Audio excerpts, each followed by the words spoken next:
nakaraan guys, naghahanap ako ng mga mist o mga pabango kasi naubusan na ako ng pangbahay na pabango or pwede rin pang alis. Yung mga gusto ko rin ngayon kasi mga pabango is yung medyo light na lang siya sa ilong. Dahil nga meron akong mind green, ayoko na yung mga matatapang na pabango. So nakita ko to guys, ayan. Ilalagay ko yung link neto dyan sa aking yellow basket.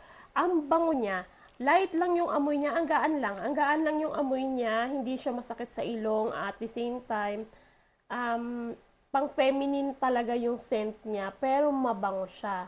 Ito, meron siya, tsaka buy one take one guys, tinan nyo ang mura lang. Meron siyang mist, ito yung kanilang body mist, at meron din siya eau de parfum. Meron din siya eau de parfum. Ito, yung cloud na pabango, tapos ito yung mist niya. Yan. Buy one, take one na siya. Lalagay ko dyan sa aking yellow basket. Gusto ko yung amoy nito ngayon, guys. Sobrang bango siya para sa akin. Hindi siya powdery yung scent.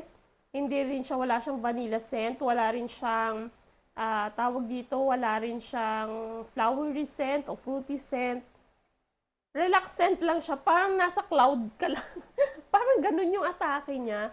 Hindi siya yung sobrang nagwawala yung amoy niya. Yan, paglalapitan kasi mo na maamoy, yung bango, ganyan. Pero hindi siya yung sobrang nagwawala na amoy. Yun yung sila gusto ko sabihin sa inyo. Ayan, so kung gusto niyo mag-purchase, kung gusto niyo na gano'n, yung hindi masakit sa ilong at hindi masakit sa ulo, go mo na to. And take note, tingnan niyo yung price dyan, sobrang mura. Go na, check my yellow basket.